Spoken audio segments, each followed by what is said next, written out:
యెహెజ్కేలు గ్రంథము 29వ అధ్యాయము మొదటి వచనం నుంచి 16వ వచనం వరకు ఉన్నటువంటి లేఖన భాగాన్ని మనం ధ్యానిద్దాం.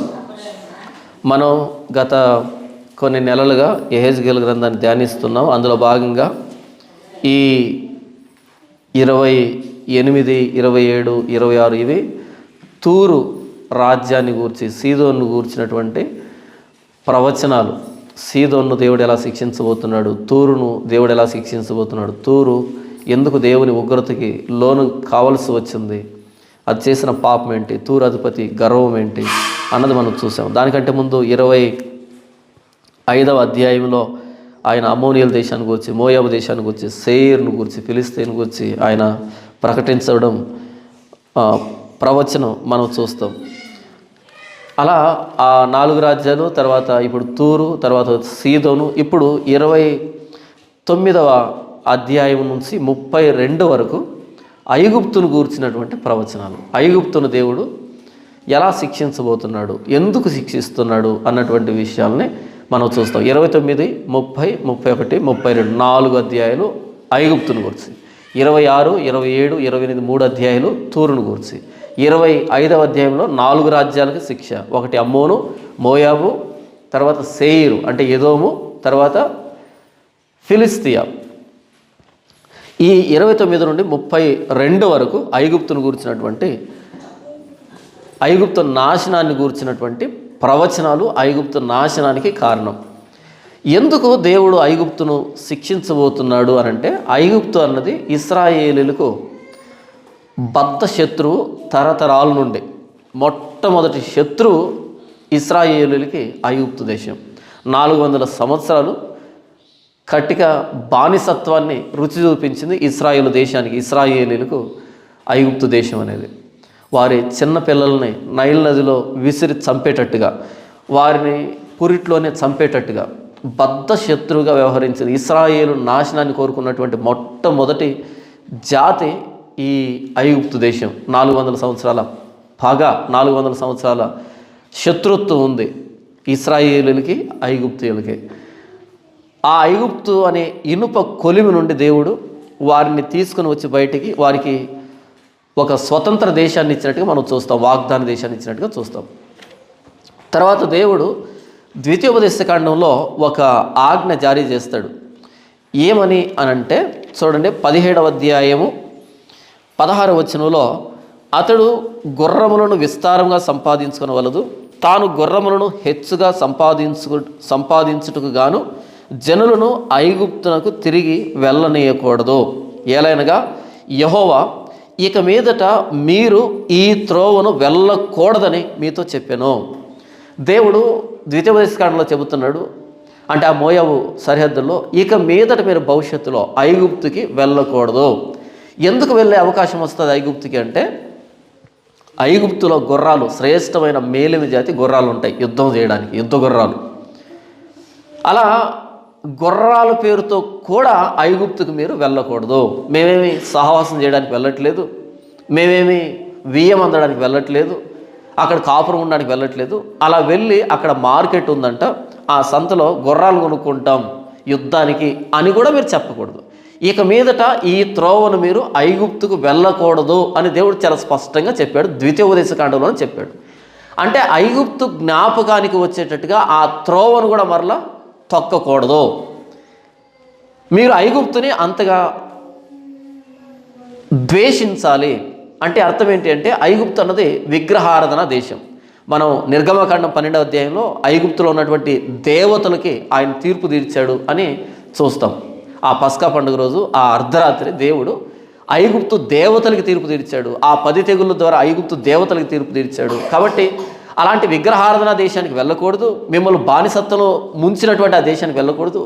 మిమ్మల్ని చంపినటువంటి, మీ బిడ్డలను చంపినటువంటి ఆ శత్రు దేశం అనేటువంటి దానికి వెళ్ళకూడదు ఐగుప్తుకి అని దేవుడు చాలా స్పష్టంగా ఆజ్ఞ జారీ చేశాడు. అయితే భవిష్యత్తులో, అంటే అక్కడి నుంచి బయటకు వచ్చిన చాలా సంవత్సరాల తర్వాత ఇశ్రాయేలుకి లేదా యూదులకి శ్రమ వచ్చింది.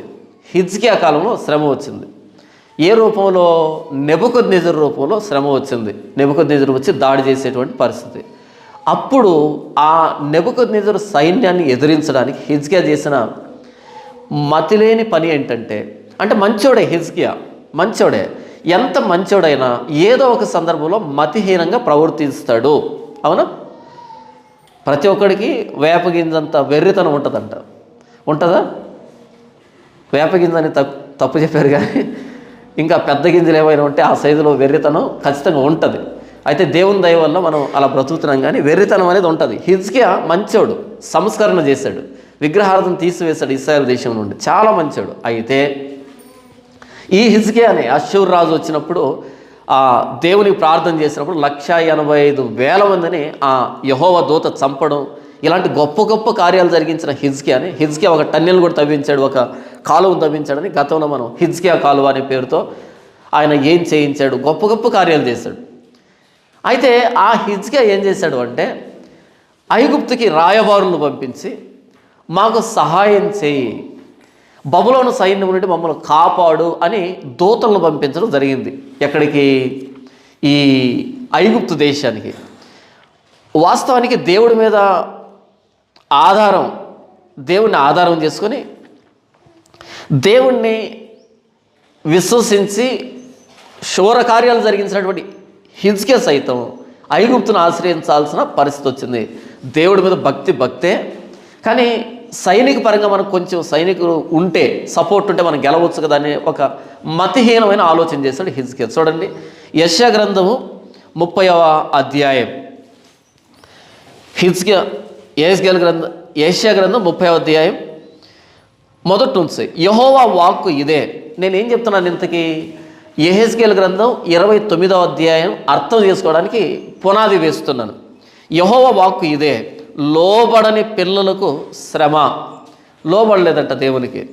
పాపము కూర్చుకున్నట్లుగా వారు నన్ను అడుగక ఆలోచన చేయదురు. నా ఆత్మ నియమింపని సంధి చేసుకుందరు. నన్ను అడగకుండా వాళ్ళు తీర్మానాలు చేసుకుంటున్నారు, ఆలోచన చేస్తున్నారు. నా ఆత్మ నియమింపని సంధి అంటే చేతులు కలుపుకోవడం ఐగుప్తు దేశంతో. 2వ వచనం, వారు నా నోటి మాట విచారణ చేయక ఫరో బలము చేత తమ్మును తాము బలపరుచుకొనుటకు ఐగుప్తు నీడను శరణుజొచ్చుటకు ఐగుప్తునకు ప్రయాణము చేయుదురు. ఎక్కడ ప్రయాణం చేస్తున్నారు? ఈ రాయబారులు ఐగుప్తుకు వెళ్తున్నారు. 3వ వచనం, ఫరో వలన కలుగు బలము నీకు అవమానకరమగును, ఐగుప్తు నీడను శరణుజొచ్చుట వలన సిగ్గు కలుగును. యాకోబు వారి అధిపతులు సోయనులో కనబడినప్పుడు, సోయన్ అంటే ఐగుప్తులో ఒక ప్రధానమైనటువంటి పట్టణం అది. యాకోబు వారి అధిపతులు సోయనులో కనబడినప్పుడు వారి రాయబారులు హానేసులో ప్రవేశించినప్పుడు, అంటే ఆ పట్టణాల ద్వారా వెళ్తున్నారు ఎక్కడికి? ఫరోను గెలవడానికి. వారందరూ తమకు అక్కరకు రాక ఏ సహాయముకైనను ఏ ప్రయోజనముకైనను పనికి రాక సిగ్గును నిందయు కలుగు చేయు ఆ జనుల విషయమై సిగ్గుపడుదురు. దక్షిణ దేశంలో ఉన్న క్రూర మృగములను గూర్చిన దేవోక్తి, సింహములను పాములను తాపకరమైన మీడునాగులను ఉన్న మిక్కిలి శ్రమగల బాధగల దేశం గుండా వారు గాడిద పిల్లల వీపుల మీద తమ ఆస్తిని, ఒంటెల మూపుల మీద తమ ద్రవ్యములను ఎక్కించుకొని తమకు సహాయం చేయలేని జనమునొద్దకు వాటిని తీసుకుని పోవదురు. చూడండి, ఎక్కడికి వెళ్తున్నారంట? దక్షిణ దేశంలో ఉన్న క్రూర మృగములను కూర్చిన దేవోక్తి. అక్కడ ఎవరు ఉన్నారంటే క్రూర మృగాలు. ఎవరు? ఫరో ఒక క్రూర మృగం, ఆయన అధిపతులు క్రూర మృగాలు. వాళ్ళు మనుషులా కనపడుతున్నారు, కానీ క్రూర మృగాలు, మృగం లాంటి మానవులు వాళ్ళు, మృగం లాంటి ఆలోచన కలిగిన వాళ్ళు. మనం చూసాం కదా, క్రిస్మస్ రోజు మొదటి వర్తమానంలో యెహోవా ఎవడు అని అడిగాడు. ఎవడు ఏంటి? దేవుడు అన్నప్పుడు గౌరవించాలి కదా. యెహోవా ఎవడు అన్నాడు. 10 తెగుళ్ళతో సమాధానం చెప్పాడు ఆయన. క్రూర మృగాలను గురించిన దేవోక్తి, సింహములను పాములను తాపకరమైన మిడునాగులు ఉన్న మిక్కిలి శ్రమగల బాధగల దేశం గుండా వారు తమ గాడిద పిల్లల వీపుల మీద తమ ఆస్తిని, ఒంటెల మూపుల మీద తమ ద్రవ్యములను ఎక్కించుకొని, ఎందుకు? వాళ్ళు కానుకివ్వాలి కదా. ఆ బంగారాన్ని, వెండిని, ఆ విస్తారమైన సంపదని గాడిద పిల్లల వీపుల మీద, ఒంటెల మూపుల మీద వేసుకొని వెళ్తున్న రాయవారులు, సైనికులు వేసుకొని. ఎందుకని? రాజుగారి కానుకిస్తే కదా సైన్యాన్ని పంపిస్తాడు, సహాయం చేస్తాడు. ఎక్కడ వెళ్తున్నారంట?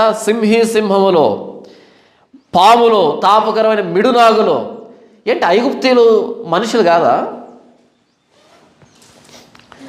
ఐగుప్తు దేశం అంటే ఆ రోజు రెండవ ప్రపంచ పెద్ద నాగరికత కలిగినటువంటి దేశమే, అంత డెవలప్ అయినటువంటి దేశమే అప్పట్లోనే.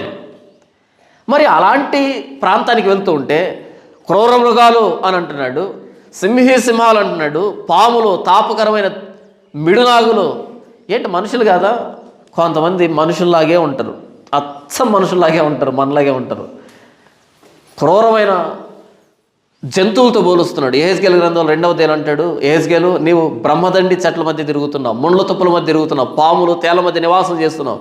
అదేంటి యూదులు కదా వాళ్ళు? కాదు, మనుషులాగా ఉంటాం కానీ మన లక్షణాలు దారుణంగా ఉంటాయి.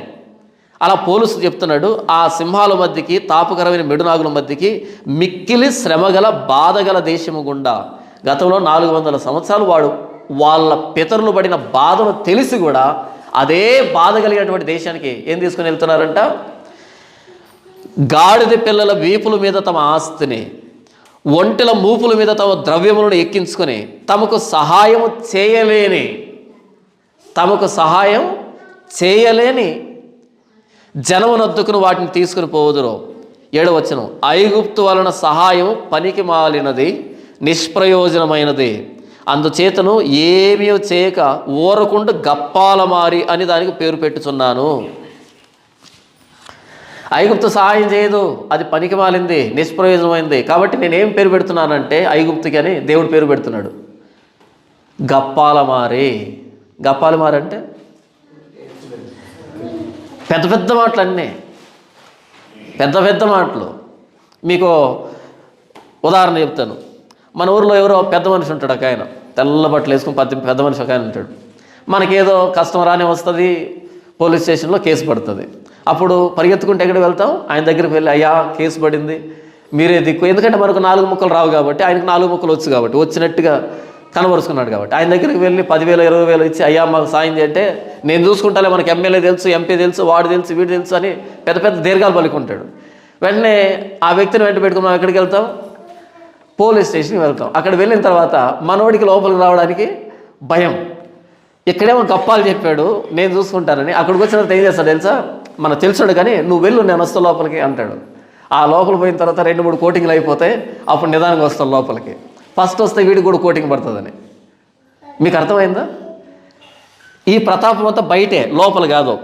పల్లెల్లో జరిగేటువంటి తంతు ఇలాగే ఉంటుంది. ఎవడు పెద్ద మనిషి అనుకుంటా వాడిని వెంట పెట్టుకొని పోతాం, వాడు మాత్రం లోపలికి రాడు. వాడు లోపల పంపించేసి మనల్ని లోపల పంపించి వాడు బయట ఉంటాడు. ప్రతి చోట నాకు పలానా హాస్పిటల్లో వాడు తెలుసు, వీడు తెలుసు అంటాడు. అక్కడికి వచ్చిన తర్వాత 10 రూపాయలు తగ్గదు. మరలా నాకు ఆ ఎంఆర్ఓ తెలుసు అంటాడు, ఒక్క సంతకం పెట్టించలేడు. నాకు పలానా వ్యక్తి తెలుసు అంటాడు, ఒక్క మాట సాయం జరగదు. అక్కడికి వెళ్ళేంత వరకే. గప్పాలమారి అంటే గొప్పలు చెప్పుకోవడం, కానీ వాస్తవానికి ఏ గొప్ప ఉండదు, గొప్పలు చెప్పుకోవడం.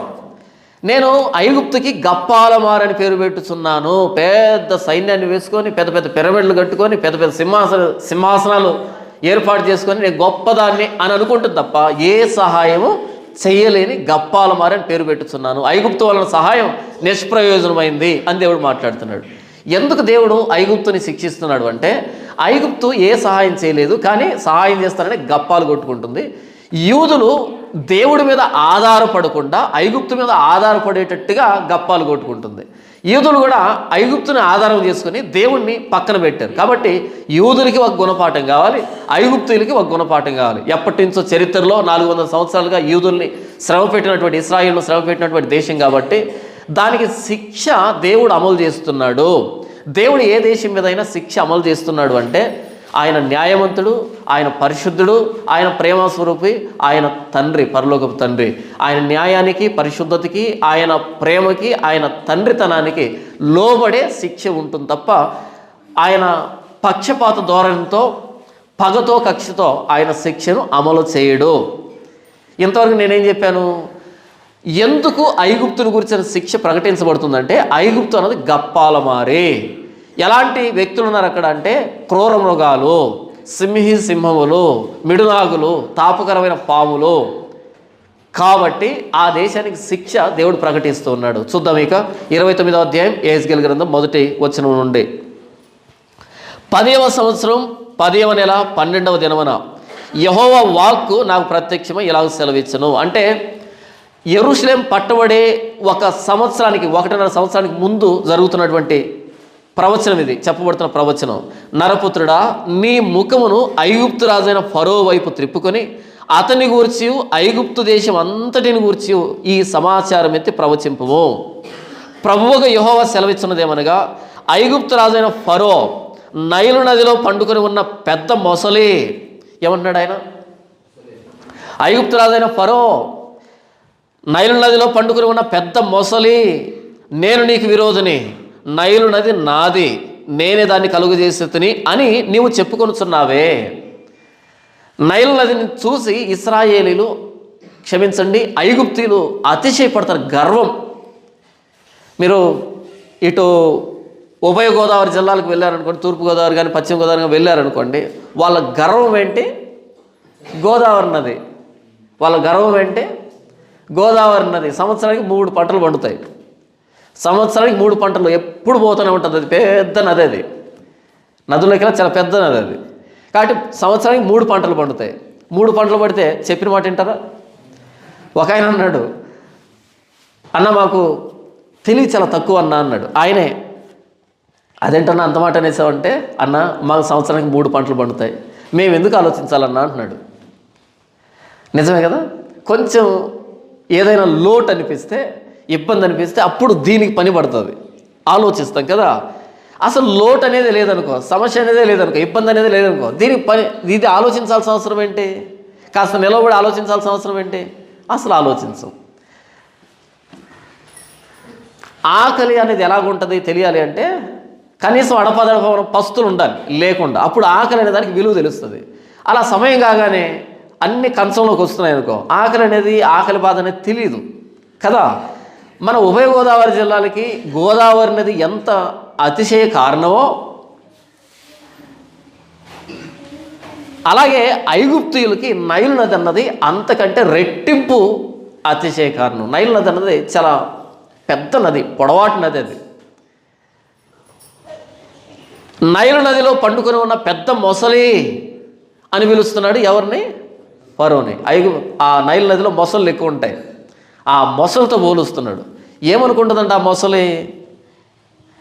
3వ వచనం, రాజైన ఫరో, నైలు నదిలో పండుకున్న పెద్ద మొసలి, నేను నీకు విరోధిని. ఎందుకు అంటే నైలు నది నాది, నేనే దాన్ని కలుగు చేసి తిని అని నీవు చెప్పుకొనుచున్నావే. ఏంటి, మొసలి నదిని కలుగు చేస్తుందా? నది ఉంటే నదిలోకి వచ్చి మొసలు పండుకుంటుంది. కానీ ఏమని చెప్తానంటే ఫరో, నైలు నది నాది. ఓకే, నాది అంటే ఇబ్బంది లేదు, ఎందుకంటే నా దేశంలో ఉంది, నా పరిపాలనలో ఉంది, ఓకే మంచిది. కానీ నేనే దాన్ని కలుగు చేసి తిని. ఎప్పుడు పారా పలుగు పట్టుకొని తవ్వావు ఫరో? నదిని ఎవడైనా తయారు చేస్తాడా? నేనే దాన్ని కలుగు చేసి తిని అంటే నైలు నది సృష్టికర్తను నేనే అనేటట్టుగా వ్యవహరిస్తున్నాడు. ఎంత గర్వం చూడు. ఈ నది మా భూభాగంలో ఉండాలండి, ఈ నది మా భూభాగంలో ఉండాలండి అని గొడవలు జరుగుతున్నాయి ప్రపంచంలో. తుంగభద్ర నీళ్ళు మాకు కావాలి, మాకు కావాలి కొట్టుకొని చచ్చిపోతున్నాయి. లేదు గోదావరి నీళ్ళు మాకు కావాలని కొట్టుకొని చచ్చిపోతున్నారు. ఇలా రకరకాల డ్యాములు, రకరకాల నదులు, వాటి చుట్టూ అల్లుకున్నటువంటి వివాదాలు, రాష్ట్రాలు కొట్టుకుంటున్నటువంటి కావేరీ నది జలాలు మాకు కావాలని, తుంగభద్ర మాకు కావాలని, గోదావరి మాకు కావాలని, కృష్ణానది మీద మీరు ఆనకట్ట కట్టేదానికి వీలు లేదని ఏంటంటే గొడవలు జరుగుతున్నాయి ప్రపంచవ్యాప్తంగా. అంతే తప్ప మేము ఈ నదిని కలుగు చేసామని ఎవడు చెప్పలేడు. నదిని ఎవడో చేయాల్సిన అక్కర్లే. అయితే ఫరో గర్వం ఎంత గర్వం అంటే, నేను కలుగు చేశాను నైల్ నదిని. పనామా కాలువ ఉంది, పనామా కాలువను మేము తవ్వించామని ఆ దేశాలు చెప్పుకుంటే దానికి అర్థం ఉంది. ఎందుకని వాళ్ళు తవ్వించారు పాపం దాన్ని, ఆ షిప్పులు పోవడానికి పనామా కాలువని. కానీ నైల్ నదిని నేను కలుగు చేశానంటే అది తవ్వింది కాదు, అది సహజసిద్ధంగా దేవుడు ఏర్పాటు చేసింది. ఎవడైనా వెళ్ళి గోదావరి నేను తవ్వించాను అంటే ఒకటి వాడు పిచ్చోడైనా అయి ఉండాలి, లేకపోతే గర్విష్ఠైనా అయి ఉండాలి, గప్పాల మారి అయినా అయి ఉండాలి. గోదావరి నది మీద పలానా వ్యక్తి ఆనకట్ట కట్టాడు అంటే అర్థం ఉంది. గోదావరిని తవ్వించాడంటే మాత్రం దారుణం, అది అసలు జరగని పని. అది ఆ గోదావరి నది మీద ఈ పోలవరం డ్యామ్ కడుతున్నారు. ఎప్పుడో ప్రారంభించారు, నాట్ సెంచరీలో ప్రారంభించారు. ఎప్పుడు ఫినిష్ అవుతుందో కూడా తెలియదు. ఎంత పెద్ద డ్యామ్ అంటే, పోనీ తవ్వారా దాన్ని అంటే తవ్వలే. సహసిద్ధంగా ఏర్పడినటువంటి ఆ కాలువకి అటు కొంచెం మట్టేసి ఇటు కొంచెం మట్టేసి ఆ కొండ కానించి దాన్ని కట్టడానికి దఫాలుగా కేంద్రం ఇటు రాష్ట్ర ప్రభుత్వం రెండు కొమ్మక్క ఏంటేటో చేస్తున్నా సరే అది ఇంచు ముందుకు వెళ్ళట్లేదు. అంటే ఆ కొండకి ఆనించి కట్టేదానికే మనం ఎంత పెద్ద హంగామా చేస్తున్నాం. కానీ నదిని తవ్వాలంటే అయ్యే పనేనా? ఐగుప్తు రాజైన ఫరో, నైలు నదిలో పండుకొని ఉన్న పెద్ద మొసలి, నేను నీకు విరోధిని, నైలు నది నాది, నేనే దాన్ని కలుగు చేసేది అని నీవు చెప్పుకొనుచున్నావే. నైలు నదికి సృష్టికర్తవా? ఫరోని మొసలితో పోలుస్తున్నాడు. 4వ వచనం, నేను నీ దవడలకు గాలం తగిలించి నీ నదుల్లో ఉన్న చేపలను నీ పొలుసులకు అంటజేసి నైలులో నుండి నిన్నును నీ పొలుసులకు అంటిన నైలు చేపలన్నింటినీ బయటికి లాగేదను. ఏమంటున్నాడు? ఓ మొసలి, నేనేం చేస్తాను?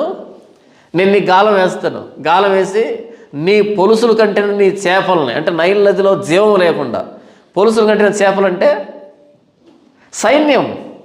ఈ పెద్ద మొసలి ఫరో అయితే ఆ పొలుసులు కంటిన చేపలంటే ఆ మొసలి చుట్టూ ఉన్నటువంటి చేపలు.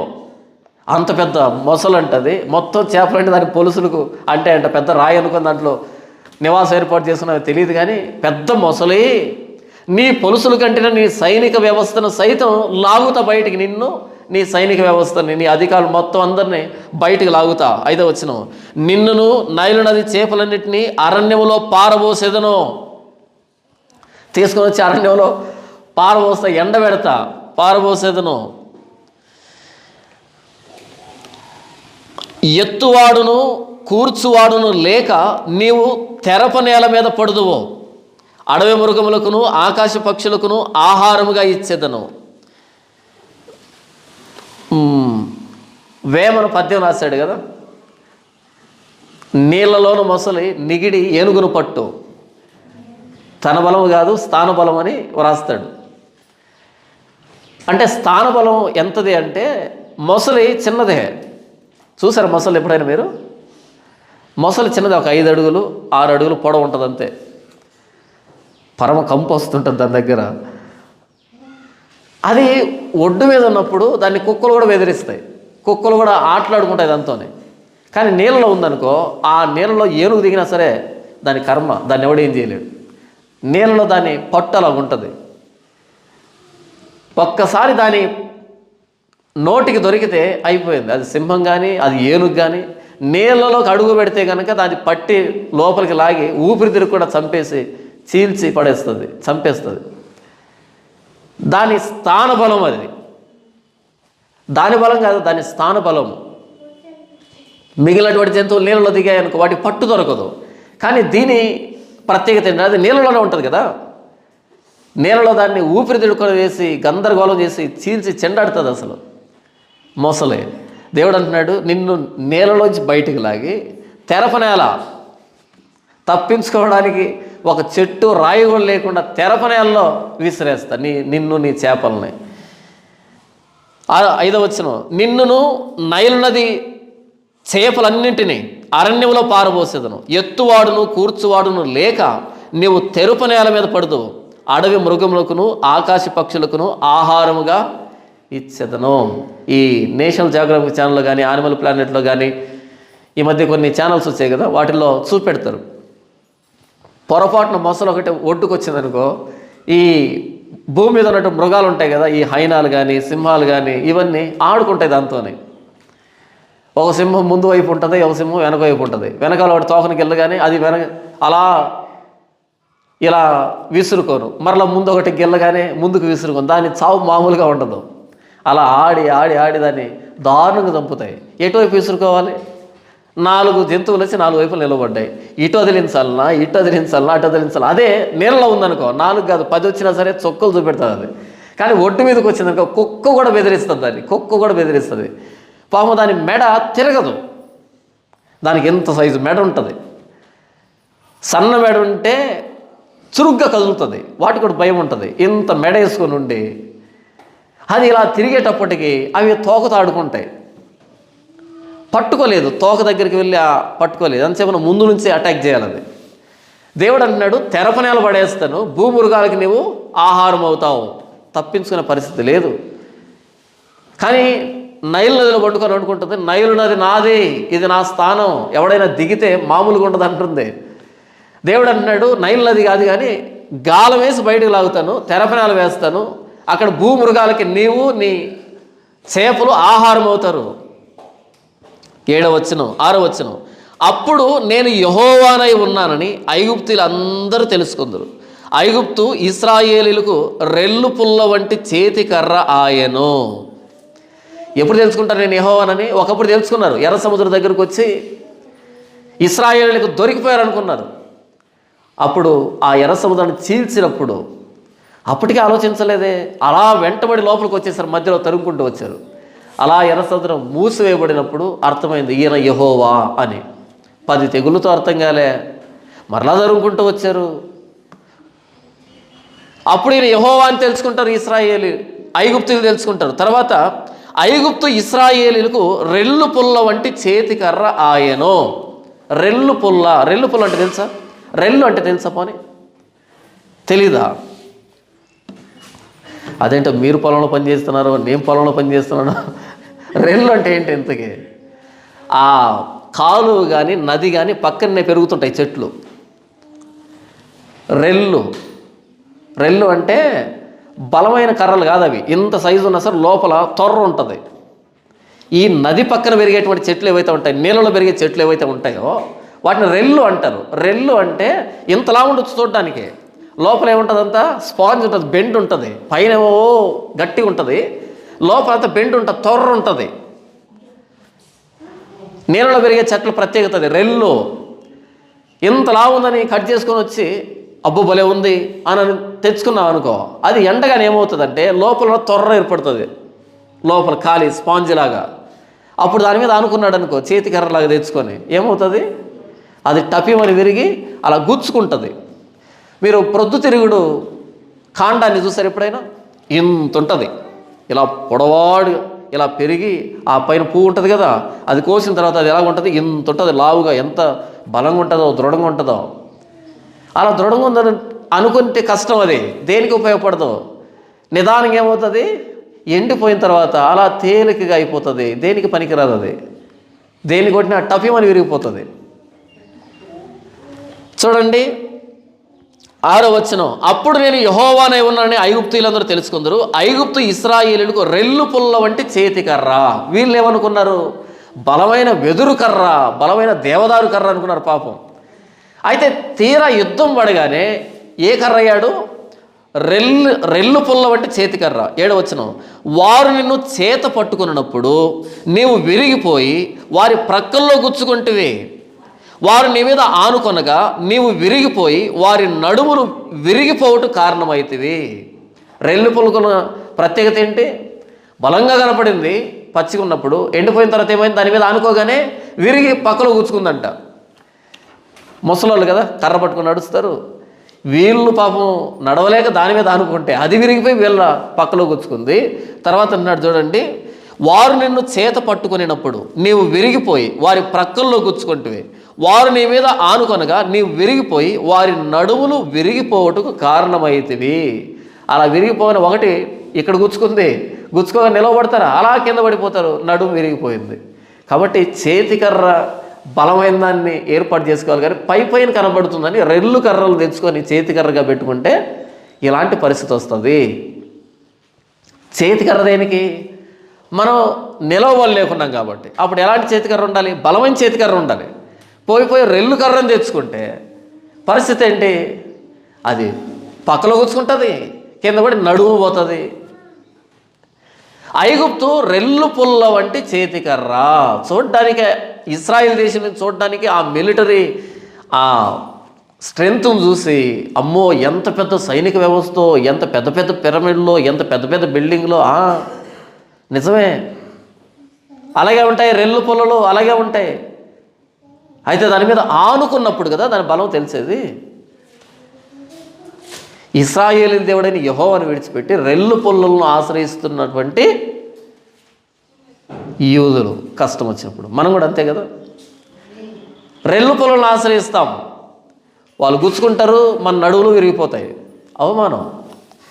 8వ వచనం, కాబట్టి ప్రభువైన యెహోవా ఈ మాట సెలవిచ్చుచున్నాడు, నేను నీ మీద ఖడ్గం రప్పించి మనుషులను పశువులను నీలో ఉండి నిర్మూలన చేసేదను, ఐగుప్తు దేశం నిర్మానుష్యమై పాడుగా ఉండును, అప్పుడు నేను యెహోవానై ఉన్నానని వారు తెలుసుకుందరు. నైలు నది నాదే, నేనే దాన్ని కలుగు చేసేదనని అతడు అనుకొనుచున్నాడు కనుక నేను నీకును నీ నదికి నీ విరోధనైతేనే ఐగుప్తు దేశమును మిగ్దోలు మొదలుకొని సెవేనే వరకు కూషు సరిహద్దు వరకు బొత్తిగా పాడు చేసి ఎడారిగా ఉంచెదను, దానిలో మనుషులు సంచరించరు, పశువులు తిరుగువు, 40 సంవత్సరములు అది నిర్నివాసముగా ఉండును. అంటే 40 సంవత్సరాలు చెరకు వెళ్తుంది ఇది, మరలా కోరిషి విడిపించేంతవరకు చెరలో ఉంటుంది ఐగుప్తు దేశం కూడా. కానీ ఇది కూడా చెరలోకి వస్తుంది తెలియక మన వాళ్ళు దీని సహాయం దగ్గరికి వెళ్ళారు, దీన్ని కూడా చెర తీసుకుని వెళ్ళిపోతాడని తెలియదు. 11వ వచనం, దానిలో మనుషులు సంచరించరు, పశువులు తిరుగువు, 40 సంవత్సరములు అది నిర్నివాసముగా ఉండును. నిర్నివాసం, నివాసం లేనిదిగా ఉంటుంది. 12, నిర్మానుష్యముగా ఉన్న దేశముల మధ్యను ఐగుప్తు దేశమును పాడగునట్టుగా చేసేదను, పాడైపోయిన పట్టణముల మధ్యను దాని పట్టణములు 40 సంవత్సరములు పాడై ఉండును. ఐగుప్తీయులను జనముల్లోనికి చెదరగొట్టుదును, ఆయా దేశముల్లోనికి వారిని వెళ్ళగొట్టుదును. ప్రభువైన యెహోవా ఈ మాట సెలవిచ్చుచున్నాడు, 40 సంవత్సరములు జరిగిన తరువాత ఐగుప్తీయులు చెదిరిపోయిన జనుల్లో నుండి నేను వారిని సమకూర్చెదను, చెరలో నుండి వారిని తోడుకొని పత్రోసుని వారి స్వదేశంలోనికి వారిని మరలా రప్పించెదను. అక్కడ వారు హీనమైన ఒక రాజ్యముగా ఉందురు. వారికను జనముల మీద అతిశయపడుకున్నట్లు రాజ్యములన్నింటిలో వారు హీనమైన రాజ్యముగా ఉందురు. వారు ఇక రాష్ట్రముల మీద ప్రభుత్వం చేయకున్నట్లు వారిని తగ్గించెదను. ఇశ్రాయేలీయులు తాము చేసిన దోషము మనసుకు తెచ్చుకొని వారు తట్టు తిరిగిన యెడల ఐగుప్తీయులు ఇక వారికి ఆధారముగా ఉండరు. అప్పుడు నేను ప్రభువైన యెహోవానై ఉన్నానని వారు తెలుసుకుందరు. ఏం చెప్తున్నాడు అంటే, ఓ యూదులారా, మీకు ఎలాగైతే చెర నిర్ణయమైందో ఐగుప్తీయులు కూడా చెర నిర్ణయమైంది. 40 సంవత్సరాలు ఐగుప్తీయులు కూడా చెరలోకి వెళ్తారు. 40 సంవత్సరాల తర్వాత వారిని మరలా తీసుకుని వస్తాను, కానీ వారు ఒక హీనమైన రాజ్యంగా ఉంటారు. ఇప్పుడు ఎలా ఉన్నారు ఐగుప్తీయులు? ఒక బలమైన రాజ్యంగా ఉన్నారు. నైల్ నదిలో పండుకొని ఉన్న పెద్ద మొసలి, చిన్న మొసలు కాదు, చాలా పెద్ద మొసలి. అయితే వాళ్ళు తిరిగి వచ్చిన తర్వాత 40 సంవత్సరాల తర్వాత తిరిగి వచ్చిన తర్వాత ఎలాంటి రాజ్యంగా ఉంటారంట? హీనమైన రాజ్యంగా. 14వ వచనం, చెరలో నుండి వారిని తోడుకొని పత్రోసు అను వారి స్వదేశంలోనికి వారిని మరలా రప్పించెదను 40 సంవత్సరాల తర్వాత. అక్కడ వారు హీనమైన ఒక రాజ్యంగా ఉందరు. ఏదో రాజ్యం అంతే పేరుకి తప్ప ఆ పూర్వ వైభవం రాదు. హీనమైన రాజ్యంగా ఉంటారు. 15వ వచనం, వారు ఇకను జనముల మీద అతిశయపడుకుంటున్నట్లు, ఇక మీద గర్వం లేదు, అతిశయపడుకున్నట్లు రాజ్యములన్నిటిలో వారు హీనమైన రాజ్యంగా ఉందరు. వారు ఇక రాష్ట్రముల మీద ప్రభుత్వం చేయకున్నట్లు వారిని తగ్గించెదను. ఇక మీద ప్రభుత్వం ఉండదు వారికి. 16వ వచనం, ఇశ్రాయేలీయులు తాము చేసిన దోషం మనసుకు తెచ్చుకొని వారి తట్టు తిరిగిన యెడల ఐగుప్తీయులు ఇక వారికి ఆధారముగా ఉండరు. ఇక మీదట ఐగుప్తీయుల దగ్గరికి ఇశ్రాయేలు వెళ్ళి ఆధారపడేదానికి వీలు లేకుండా చేస్తాను. అప్పుడు నేను ప్రభువైన యెహోవానై ఉన్నానని వారు తెలుసుకుందరు. దేవుడు ఏం చెప్తున్నాడు అంటే, ఐగుప్తు దేశం గప్పాలు కొట్టుకుంటుంది కాబట్టి, గర్వపడుతుంది కాబట్టి, నేనే నైల్ నదిని తయారు చేశాను, కలుగు చేశాను అంత గర్విష్ఠగా మారింది కాబట్టి, అక్కడ సింహములు, పాములు, తేళ్ళు, మిడునాగులు లాంటి మానవులు ఉన్నారు కాబట్టి, క్రూరముగాలు లాంటి రాజ్యం కాబట్టి దేవుడు దానికి తీర్పు తీరుస్తున్నాడు. 40 సంవత్సరాలు చెరలోకి పంపిస్తాడు. ఐగుప్తు దేశాన్ని నిర్నివాసంగా, నివాసం లేనిదిగా, నిర్మానుష ప్రదేశంగా, అక్కడ మనిషి సంచారం లేకుండా, పశువుల సంచారం లేకుండా ఎడారిగా మార్చేస్తాను అని మిగ్దోలు మొదలుకొని సెవేనే వరకు, మిగ్దోలు అంటే దాని ఉత్తర సరిహద్దు, సెవేనే వరకు, సెవేనే అంటే దక్షిణం సరిహద్దు, అంటే పైనుంచి కింద వరకు మొత్తం ఏమీ లేకుండా నిర్మానుష ప్రదేశంగా మార్చి పడేస్తాను, ఎడారిగా మార్చేస్తాను. 40 సంవత్సరాల తర్వాత కోరెషు అధికారంలో, కోరెషు పరిపాలనలో మరలా ఐగుప్తీయులు తిరిగి వస్తారు, పత్రోస్కి వస్తారు. ఆ పత్రోస్ అంటే చిన్న పట్టణం, అక్కడికి వచ్చి అక్కడ ఒక హీనమైన రాజ్యంగా, పేరుకు మాత్రమే ఐగుప్తు అని పేరు పెట్టుకుంటారు తప్ప నిజానికి ఇక మీదట ప్రభుత్వం చేయరు. ఇక మీదట ఇశ్రాయేలు వారి మీద ఆధారపడరు, అప్పుడు నేను యెహోవానై ఉన్నానని మీరు తెలుసుకుంటారు అని ఇశ్రాయేలీయులతో ఇంకా నెబుకద్నెజరు దాడి జరగక ముందే చెబుతున్నాడు. మీరు ఎవరిని ఆశ్రయించి నన్ను విసర్జిస్తున్నారు, నన్ను దూరంగా పెడుతున్నారు? మీరు ఆశ్రయిస్తున్న ఐగుప్తు మీకు సహాయం చేయదు, అది పనికిమాలింది, నిష్ప్రయోజనమైంది. అది రెల్లు పుల్ల వంటి చేతికర్ర, దాని మీద ఆనుకుంటే మీ ప్రక్కల్లో గుచ్చుకుంటుంది, దాని మీద ఆనుకుంటే మీ నడుములు విరిగిపోతాయి తప్ప మీరు చక్కగా నిలవబడరు అని చెప్తున్నాడు. చూడండి, ఇర్మియా గ్రంథము 17వ అధ్యాయము 5వ వచనంలో స్పష్టమైనటువంటి ప్రవచనాన్ని, ఒక మాటని ఇశ్రాయేలుకి ఇర్మియా చెబుతున్నాడు. 5వ వచనం, యెహోవా ఇలాగూ సెలవిచ్చుచున్నాడు, నరులను ఆశ్రయించి నరులను తనకు ఆధారముగా చేసుకొనొచ్చు తన హృదయమును యెహోవా మీద నుండి తొలగించుకుని వాడు శాపగ్రస్తుడు. నరుల్ని ఆధారం చేసుకొని నరుల్ని, శరీరదారుల్ని చూసి సృష్టికర్తను పక్కన పెట్టేవాడు ఎవడంట? శాపగ్రస్తుడు. శాపగ్రస్తుడు. మనిషి ఏం చేయగలడు? మనలాంటి మనిషి ఏం చేయగలడు? మనకంటే ఒక 10 కేజీలు కండ ఎక్కువ ఉండొచ్చు, అంతే. అంతేనా? అంత మించిగానే ఉంటుందా? నాకంటే గొప్పవాడంటే నాకంటే 10 కేజీలో 20 కేజీలో 50 కేజీలో కండ ఎక్కువ ఉండొచ్చు. కండ కుళ్ళిపోతుంది కదా, అవునా? కండ కుళ్ళిపోదా? 6 అడుగులు 7 అడుగులు ఆజానుబాహులు సైతం పడిపోవాల్సింది. అంతెందుకు, గొల్లియాతు 6 మూలల జానడు ఉన్నాడు. ఆడు ఒక్క దెబ్బతో నేల కొరగలే. వాడిని చూసుకొని ఫిలిస్తీన్లు ఓ కేకలేసారు, రండ్రా చూసుకుందామని. 6 మూలల జానడు ఉన్నాడు మావాడు, ఎవడొస్తాడని. వాడి ఆ ఈటి అంట నేత, కానీ ఆ నేత, అది దోనె మీద ఉండేటువంటి కర్ర ఉంటుంది చూసావా, అంతుందంట. వాడి నుంచి అతిశయపడ్డారు ఫిలిస్తీన్లు. ఒక్క దెబ్బ నేల కొరిగిపోయాడు, పరుగులెత్తారు ఫిలిస్తీన్లు. నరులను ఆధారం చేసుకుంటే ఏ రోజుకైనా అవమానమే, అంతే. మనలాంటి మనిషి ముక్కు పట్టుకుంటే 2 నిమిషాల్లో గిలగిల్లాడి ప్రాణం పోతుంది, అంతే. ఇలాంటి మనిషి మీద ఆధారపడ్డమంటే ఆయన సజీవుడు, సృష్టికర్త, నిన్న నేడు రేపు ఏకరీతిగా ఉండే దేవుడు, సర్వాధికారి, భూత వర్తమాన భవిష్యత్ కాలంలో ఉండే సర్వాధికారి అయిన దేవుడు. ఆయన మీద కదా ఆధారపడాల్సి ఉంది. కానీ ధర్మశాస్త్రం తెలిసిన ఇశ్రాయేలీలు రెల్లు పుల్ల వంటి ఐగుప్తు నీడను ఆశ్రయించడానికి గాడిద పిల్లల వీపుల మీద, ఒంటెల మూపుల మీద తమ ద్రవ్యాన్ని ఎక్కించుకొని, బంగారు వెండి తీసుకొని అక్కడి వరిగెత్తి వెళ్తున్నారు. పత్రోసు ఆ ప్రాంతాల్లో పడి వెళ్తూ ఉన్నారు. అయ్యా మాకు సైన్యాన్ని పంపించు, సహాయం చేయాలి. ఐగుప్తు రాజు ఏమనాలి? అరే నా వల్ల ఎట్ అవుతుంది, మీరు ధర్మశాస్త్రం పట్టుకున్న వాళ్ళు ఆ రోజు ఎర్ర సముద్రంలో మా పితరుల్ని చంపి పడేశాడు కదా మీ యెహోవా, ఆయన ఆశ్రయించండి అని చెప్పకుండా, ఓకే రావాల్సిన చోటుకే వచ్చారు, రావాల్సిన సమయంలో వచ్చారు, మీకేం ప్రాబ్లం లేదు, నేను వచ్చేస్తాను, అన్ని గప్పాలు కొడుతున్నాడు. కీర్తన గ్రంథము 108వ కీర్తన 12వ వచనం చూడండి. కీర్తన గ్రంథం 108వ కీర్తన 12వ వచనంలో ఇలాగో రాయబడింది. నేను చదివి వినిపిస్తాను.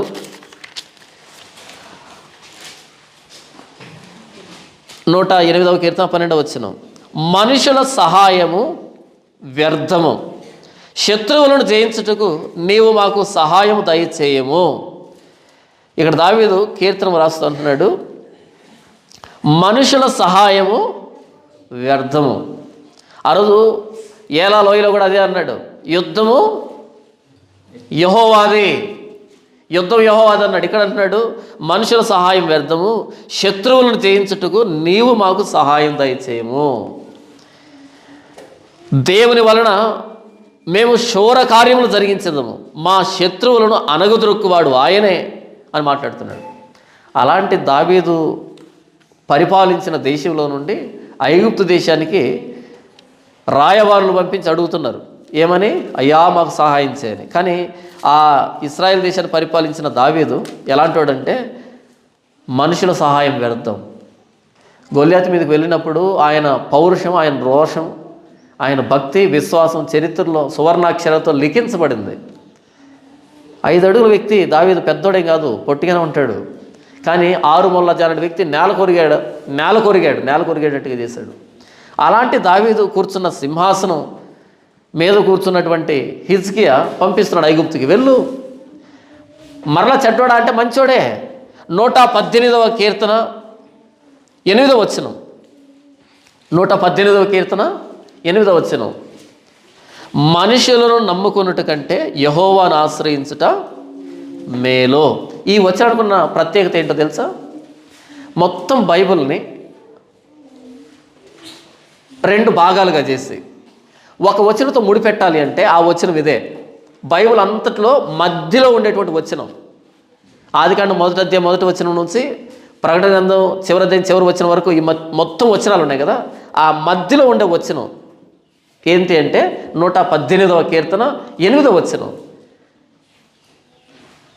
మధ్యలో ఉండేటువంటి వచనం మొత్తం బైబిల్ అంతటికి కేంద్రంలో ఉండే వచనం ఏంటంటే మనుషులను నమ్ముకున్నట్టు కంటే యెహోవాను ఆశ్రయించుట మేలు అని బైబిల్ పండితులు ఎవరు వర్ణిస్తారు అంటే, బైబిల్ కేంద్రం ఏంటంటే దేవుని నమ్మండి, మనుషుల్ని కాదు అని.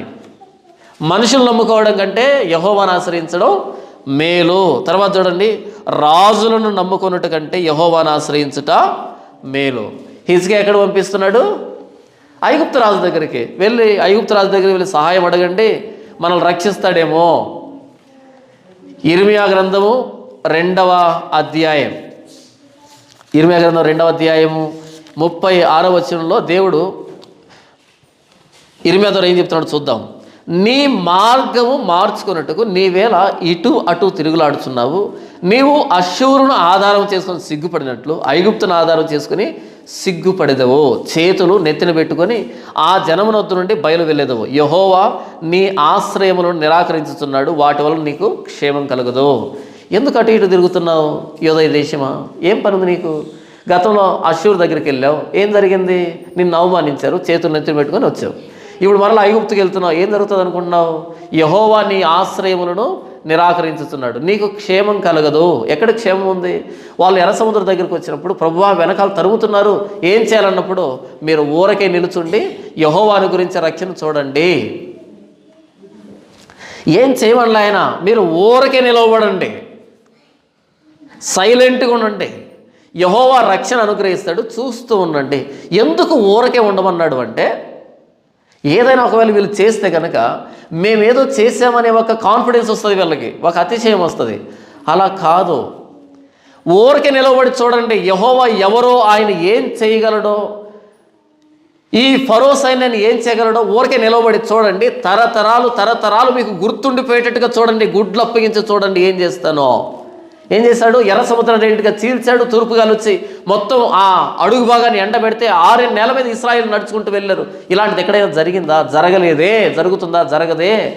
తరతరాలు చెప్పుకోండి, ఎర్ర సముద్రం కంటే పెద్ద కష్టం వచ్చిందా? ఎర్ర సముద్రం కంటే కష్టం వచ్చిందా మీకు? లేదే. మరి ఎర్ర సముద్రాన్ని చీల్చిన వాడిని మీ శత్రువు చేతిలోంచి రక్షించలేనా?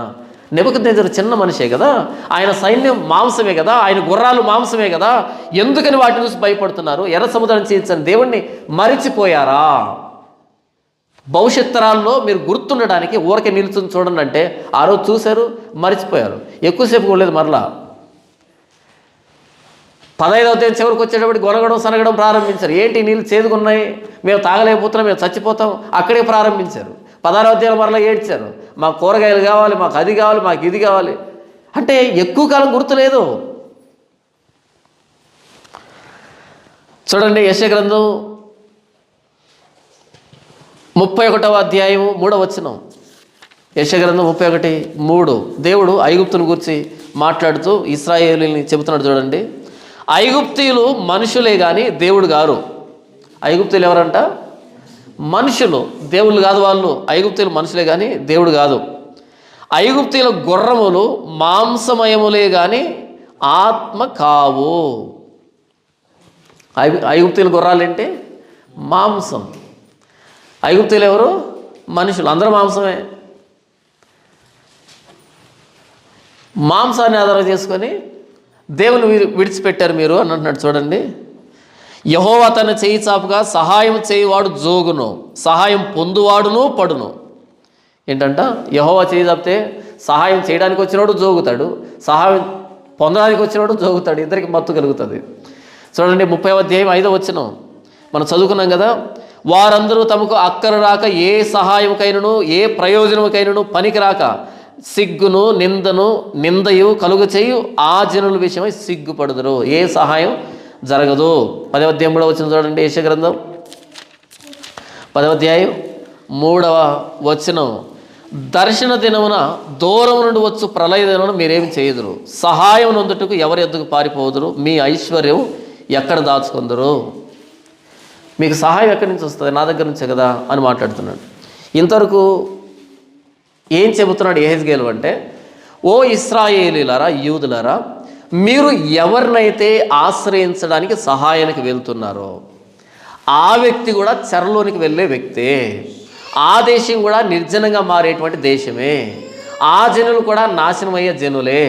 వాళ్ళు రెల్లు పుల్ల లాంటి వాళ్ళు మీ ప్రక్కల్లో గుచ్చుకుంటారు, వాళ్ళు మీ నడువులు విరిగిపోవడానికి కారణమవుతారు. కానీ వాళ్ళ గుర్రాలు మాంసమే, వాళ్ళు మనుషులు, దేవుళ్ళు కాదు, మానవులే, నరులు. వాళ్ళు మీలాంటి వాళ్ళే. కాబట్టి వాళ్ళు కాదు మీకు సహాయం చేసేది. మీరు నా నుండి మీ మనసు తిప్పుకొని నరులను ఆధారం చేసుకున్నారు చూసారా, మీరు శాపగ్రస్తులయ్యారు. మీకు క్షేమం కలగదు.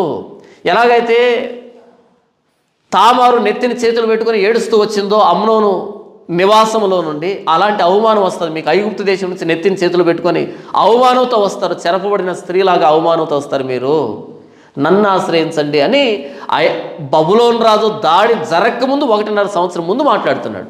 నన్ను ఆశ్రయించండి. ఆ మొసల్ని, నైల్ నదిలో ఉన్న మొసలు బయటికి లాగి తెరపులో వేస్తాను, అది భూజంతువులకు ఆహారం అవుతుంది. అలాంటి శిక్ష గాలం తగిలిస్తాం దానికి. అలాంటి దాని దగ్గరికి వెళ్ళి మా సహాయం చేయమని అడుగుతారేంటి? సిగ్గుపడతారు అని 1.5 సంవత్సరం ముందు చెప్పాడు. విన్నారా?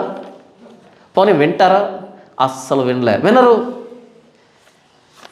ఇప్పుడు మీకు ఫిలిప్పీలకు రాసిన పత్రిక 3వ అధ్యాయంలో అపోస్తలుడైన పౌలు మాట్లాడుతున్న మాటలు చూద్దాం. ఎంత అద్భుతమైనటువంటి మాటలు. ఫిలిప్పీలకు రాసిన పత్రిక 3వ అధ్యాయము 9వ వచనం. క్రీస్తును సంపాదించుకొని ధర్మశాస్త్ర మూలమైన నా నీతిని కాక క్రీస్తునందలి విశ్వాస మూలమైన నీతి, అనగా విశ్వాసమును బట్టి దేవుడు అనుగ్రహించిన నీతి గలవాడనై ఆయన యందు అగుపడి నిమిత్తమును ఏ విధము చేతనైనను మృతుల్లో నుండి పునరుద్ధానం కలగవలనని ఆయన మరణ విషయంలో సమాన అనుభవం గలవాడనై ఆయనను ఆయన పునరుద్ధాన బలమును ఎరుగు నిమిత్తమును ఆయన శ్రమలలో పాలివాడునగుట ఎట్టిదో ఎరుగు నిమిత్తమును సమస్తము నష్టపరుచుకుని వాటిని పెంటతో సమానంగా ఎంచుకొనుచున్నాను. ఇక్కడ పౌలు అంటున్న మాట ఏంటంటే, క్రీస్తును సంపాదించుకొని ధర్మశాస్త్ర మూలమైన నా నీతిని కాక. ఇక్కడ 2 నీతులు ఉన్నాయి. ఒకటి ధర్మశాస్త్ర మూలమైన నీతి, స్వనీతి. 2 ప్రభువైన యేసుక్రీస్తు శిలువలో అనుగ్రహించిన ఉచితమైన నీతి. ఇశ్రాయేలీలు ఐగుప్తును ఆశ్రయించారు, సిగ్గుపడ్డారు. ఈరోజు మత వ్యవస్థలు తమ స్వనీతిని ఆధారం చేసుకొని బ్రతుకుతున్నారు. ఎలాగైతే యూదులు ఐగుప్తును ఆధారం చేసుకున్నారో, సిగ్గుపడ్డారో, ఈరోజు ఎవరైతే తమ స్వనీతిని ఆధారం చేసుకొని చస్తున్నారో వాళ్ళు కూడా సిగ్గుపడాలి రేపు. అపోస్తలుడైన పౌలు పరిసయ్యుడు, యూదుడు, బెన్యామీను గోత్రంలో పుట్టినవాడు, ధర్మశాస్త్రంలో ప్రావీణ్యుడు, గమలీయేలు పాదముల దగ్గర ధర్మశాస్త్రాన్ని అభ్యసించిన వాడు, మతపరమైన నిష్ట కలిగిన వాడు, చాలా మంచోడు ధర్మశాస్త్ర ప్రకారంగా. అయితే ఆయన దమస్క మార్గంలో ప్రభువైన యేసుక్రీస్తుని చూసిన తర్వాత, యేసు ప్రభువుని అనుభవించిన తర్వాత ఆయన చెబుతున్న మాట ఏంటంటే, ధర్మశాస్త్ర మూలమైన నా నీతిని కాకుండా ప్రభువైన యేసుక్రీస్తుని శిలువలో అనుగ్రహించిన ఉచితమైన నీతి నాకు కావాలి అని అంటున్నాడు. ఐగుప్తును ఆశ్రయిస్తే సిగ్గుపడాలి, దేవుని ఆశ్రయిస్తే అతిశయం, గౌరవం, గర్వం, హుందాతనం. ఎందుకంటే సైన్యములకు అధిపతిని యెహోవా ఆయన సైన్యాలను ఆశ్రయించకుండా ఐగుప్తు సైన్యాన్ని ఆశ్రయిస్తే చరిత్రహీనులయ్యారు యూదులు. హిజ్కియా కానీ, యెహోయాకీము కానీ, సిద్కియా కానీ, చివరి రాజు సిద్కియా కానీ చరిత్రహీనులయ్యారు. ఏది? ఐగుప్తును ఆశ్రయించి.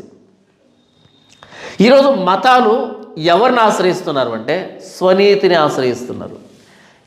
ప్రవక్త అయిన యెషయా అంటాడు, మా నీతి క్రియలన్నీ మురికి గుడ్డల వలె ఆయను. మా నీతి క్రియలు అంటే మనల్ని మనం మంచోళ్ళగా కనబరుచుకునే దానికి చేసేటువంటి ప్రయత్నాలు. మన భారతదేశంలో చాలామంది ఏం చేస్తారు తెలుసా? భారతదేశంలో కాదు, మిగిలినటువంటి దేశాలు కూడా రోజుకి 3 సార్లు స్నానం. ఎందుకని? మేము చాలా పరిశుద్ధులవి. రోజుకి 3 సార్లు స్నానం చేస్తే పరిశుద్ధత రాదు. చెమట అవసరం పోతుంది అంతే. చెమట కప్పు పోతుంది తప్ప పరిశుద్ధులం కాదు. పట్టు వస్త్రాలు ధరిస్తే పరిశుద్ధులమేం కాదు. నదుల్లో మునిగితే పరిశుద్ధులమేం కాదు. నా చిన్నతనంలో మా నాన్న పదే పదే చెప్తూ ఉండేవాడు, పలానా చోటుకి వెళ్ళి నదిలో మునిగితే పాపాలన్నీ పోతాయని. ఓసారి ఆ నది దగ్గరికి వెళ్ళే అవకాశం వచ్చింది. అక్కడ వెళ్ళిన తర్వాత చూస్తే, అరే ఈ నదిలో మునిగితే పాపాలు పోతాయని మా నాన్న ఎలా చెప్పేవాడు చిన్నప్పుడు. చాలా పెద్ద నది అది, చాలా పెద్దది. మా నాన్న అనేవాడు, ఒక్కసారైనా ఆ నది దగ్గరికి వెళ్ళాలి, అక్కడ వెళ్ళి మునిగితే పాపాలు పోతాయి అనేవాడు. నాకు వచ్చిన అవకాశం మా నాన్నకి రాలే పాపం. నేను అక్కడికి వెళ్తే ఆ నది దగ్గర చూస్తే, అరే ఈ నదిలో మునిగితే పాపాలు పోవడం ఏంటి, లేనిపోని జబ్బులు వస్తాయి కదా, భయం అనిపించింది. ఎట్టో ఆ పడవలో కూర్చున్నాను కాబట్టి ఇబ్బంది లేదు, కానీ పొరపాటున తగిలితే అంటుకుంటే ఏమైనా రకరకాల రోగాలు, జబ్బు, శవాలు కొట్టుకొని పోతున్నాయి, పీరుగులు కొట్టుకొని పోతాయంట ఆ నదిలో. ఒక పెద్ద గేదె ఒకటి తెచ్చి అలా కొట్టుకొని పోతుంది దాంట్లో. ఇందులో మునిగితే పాపాలు పోవడం దేవుడు ఎరుగు, లేనిపోని రోగాలు. ఎలా ఉన్నాయి నీళ్ళు అంటే ఎర్రగా ఉన్నాయి, సంవత్సరంతో అలాగే పోతాయంట. అలా పరిశుద్ధత రాదు, అలా నీతి రాదు, అలా స్వనీతి కార్యాలను ఆధారం చేసుకుని చస్తే, యూదులు ఎలాగైతే ఐగుప్తును ఆధారం చేసుకొని సిగ్గుపడ్డారో, నెత్తిని చేతులు పట్టుకొని విలపిస్తూ వచ్చారో, అలా రేపు దేవుని సన్నిధికి వెళ్ళినప్పుడు నెత్తిని చేతులు పట్టుకొని విలపించాలి. అయ్యో ఇన్ని రోజులు మా స్వనీతిని ఆధారం చేసుకున్నావే అని. ఈరోజు ప్రపంచ వీధుల్లో ప్రభువైన యేసుక్రీస్తు ఉచితమైన నీతి సువార్త ప్రకటించబడుతూ ఉంది. నమ్మి బాప్తిసం పొందేవాడు రక్షింపబడతాడు, నమ్మిన వారికి శిక్ష విధించబడుతుందని ప్రభువైన యేసుక్రీస్తులో ఉచితమైన రక్షణ ప్రకటించబడుతూ ఉంటే, ఈ ఉచితమైన నీతిని కాకుండా దేన్ని ఆశ్రయిస్తున్నారు మానవులు? స్వనీతిని ఆధారం చేసుకుని చస్తే రేపు దేవుని దగ్గర ధైర్యం ఉండదు. ఎందుకంటే నన్ను నేను రక్షించుకోలేను, నన్ను ఎవడూ రక్షించలేడు, ఎవడు ఏ విధం చేతనో తన సహోదరుని విమోచించలేడు అని 49వ కీర్తనలో రాస్తాడు భక్తుడు. ఎవడు ఏ విధం చేతనైనను తన సహోదరుణ్ణి విమోచించలేడు, రక్షించలేడు, వాడు కుళ్ళు చూడక నిత్యం బ్రతుకున్నట్లుగా వాడిని ఎవడు సజీవుడిగా ఉంచలేడు, కాపాడలేడు. అందరూ చావాల్సిందే. చచ్చే మిమ్మల్ని ఎలా రక్షించగలను? అలాంటి మానవుడిని నేను కొన్ని మాటలు పుస్తకంలో రాసి ఒక మతంగా ఏర్పాటు చేస్తే, ఆ మతాన్ని మీరు అవలంబిస్తే మీకు రక్షణ ఎక్కడి నుంచి వస్తుంది? నాకు తెలియకడుగుతాను. మత వ్యవస్థలు ఎలా ప్రారంభమయ్యాయి? ఎవరో ఒకరు స్థాపించారు. జొరాస్ట్రిజం ఉంది. జొరాస్ట్రిజం ఎక్కడి నుంచి వచ్చింది? జొరాస్టర్ అనేటువంటి ప్రవక్త అంట ఆయన ఏర్పాటు చేసినటువంటి మతం అది. జైన మతం ఎలా వచ్చింది? జైనుడు వర్ధమాన మహావీరుడు. బౌద్ధం ఎలాగొచ్చింది? బుద్ధుడు. మనుషులు స్థాపించినటువంటి మతాలు, వాటిని ఎంత నిష్టగా ఆచరిస్తే మాత్రం జరిగిందేంటి? గౌతమ బుద్ధుడు మనిషి, మనలాంటి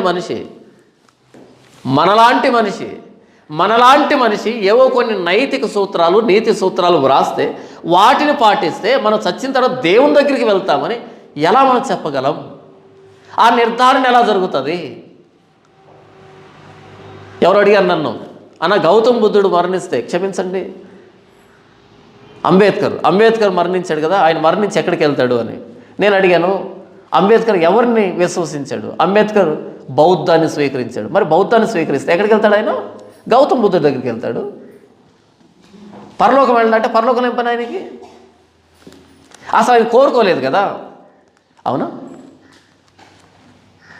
పరలోకాన్ని కోరుకుంటే ప్రభువైన యేసుక్రీస్తు వారిలో మారు మనసు పశ్చాత్తాపం ద్వారా బాప్తిసం పొంది ప్రభువైన యేసుక్రీస్తు సొంత రక్షకుడిగా అంగీకరిస్తే ఆయన రక్తంలో కడగబడితే పరిశుద్ధాత్మ దేవుని పొందుకుని సంఘంలో చేర్చబడి అలా ప్రభువైన యేసుక్రీస్తు సారూప్యతలోకి ఎదుగుతూ బ్రతికితే అప్పుడు పరలోకానికి వెళ్తారు.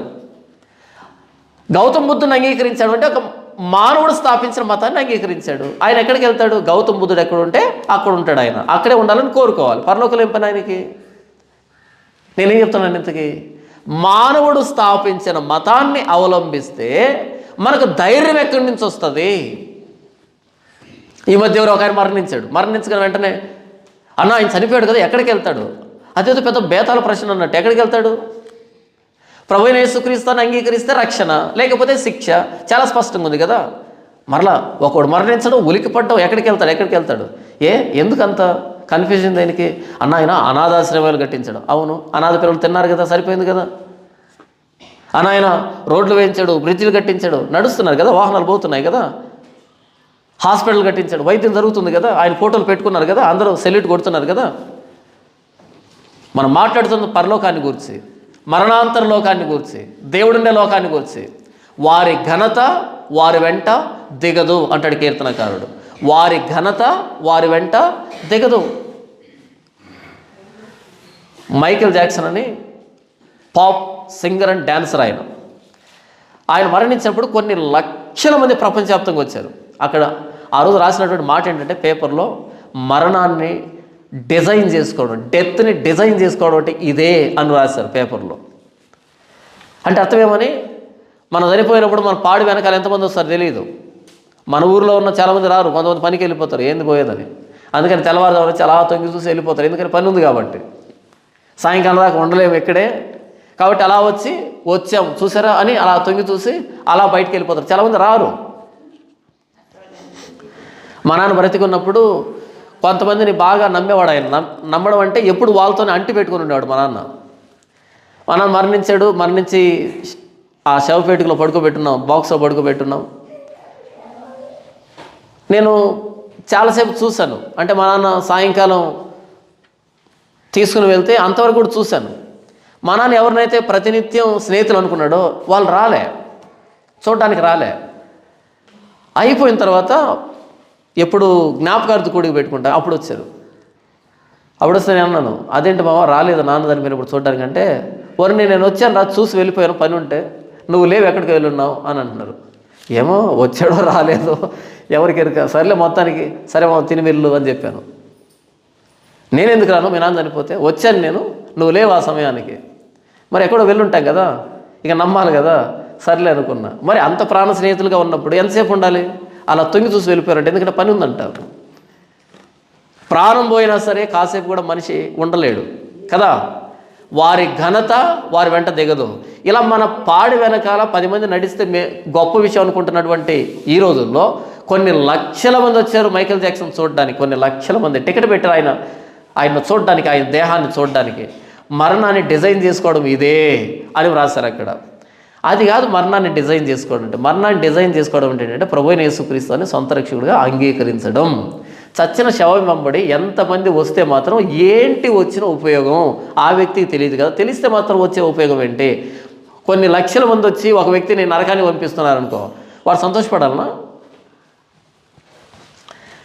కొన్ని లక్షల మంది ఊరేగింపుగా వచ్చి మిమ్మల్ని సింహాసనం మీద కూర్చోబెట్టుకుని అలా ఒక సింహభవనం దగ్గరకు వచ్చి వదిలిపెట్టారనుకో, ఆహా ఏమి నా భాగ్యం అనుకుంటారా మీరు కదా. వరి దుర్మార్గులారా, ఇంత మూసుకొని వచ్చి నన్ను సింహానికి అప్పగించారేంటారు అనుకుంటారు కదా.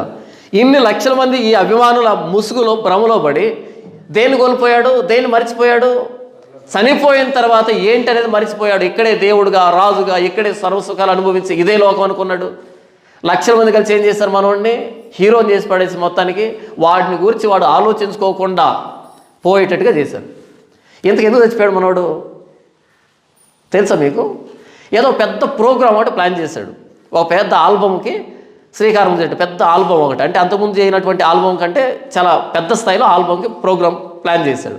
ప్లాన్ చేస్తే పొద్దున ఒకసారి టిఫిన్, మధ్యాహ్నం ఒకసారి లంచ్, రాత్రి ఒకసారి డిన్నరు, మరలా స్నాక్స్, ఇవన్నీ తినాలనుకో, ఆకలి అయిందనుకో కష్టం కదా. కాబట్టి ఆ ప్రోగ్రాం తొందరగా ఫినిష్ చేద్దామని ఆకలి కాకుండా మాత్రలు, ఏంటి ఆకలి కాకుండా మాత్రలు వేసుకొని డ్యాన్స్ చేసేదానికి ప్రయత్నం చేశాడు. గుండె ఆగిపోయింది. దేవుడు పెట్టిన ప్రాసెస్, దీన్ని చంపకూడదు, దీన్ని రివర్స్ చేయకూడదు. ఆకలి కావాలని దేవుడు నియమం పెడితే ఆకలి కాకుండా రివర్స్ చేస్తే ఏమవుతుంది? ఆకలి ఆగిపోయింది, దాంతోపాటు గుండె కూడా ఆగిపోయింది, నాకు సప్లై లేదు అని.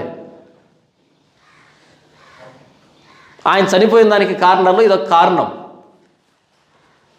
మరణాన్ని డిజైన్ చేసుకోవడం అంటే ఏంటి అంటే ప్రభువైన యేసుక్రీస్తుని సొంత రక్షకుడిగా అంగీకరించడం. మనం గుడిసెలో ఉన్నా పర్లేదు, ప్రభువైన యేసుక్రీస్తు మన రక్షకుడిగా ఉన్నాడా? మరణాన్ని డిజైన్ చేసుకుంటున్నాం. నా మట్టుకైతే బ్రతుకుట క్రీస్తు, చావు అయితే లాభం అనే ఏకైక జాతి మనమే. అపోస్తలుడైన పౌలు అన్నాడు ఆ మాట, ఇంకెవరు ఆ మాట అనలే. చావు అయితే లాభం. ఎందుకు లాభం అంటే మరణాన్ని డిజైన్ చేసుకోవడం అంటే ఇదే. మన స్వనీతి కార్యాలను ఆధారం చేసుకోకుండా ప్రభువైన యేసుక్రీస్తు శిలువలో చేసినటువంటి ఆ ప్రాణత్యాగాన్ని, ఆ శిలువ త్యాగాన్ని కనుక మనం విశ్వసిస్తే ఉచితమైన నీతిమంతులుగా తీర్చబడతాము. స్వనీతి మనల్ని పరలోకానికి చేర్చదు. ప్రపంచంలో కొన్ని వేల మతాలు ఉన్నాయి. ప్రతి మతం ఏం చెప్తుందంటే మంచి చేస్తే దేవుని దగ్గరికి, చెడు చేస్తే నరకానికి. ఎందుకు మంచి చేసినటువంటి దేవుడు ఎవరు? ఏ దేవుడి దగ్గరికి? ఎందుకు? నాకు ఆశ్చర్యం అనిపిస్తుంది. మన పుణ్యకార్యాలు ఎక్కువ చేస్తే ఎక్కడికి వెళ్తామంట?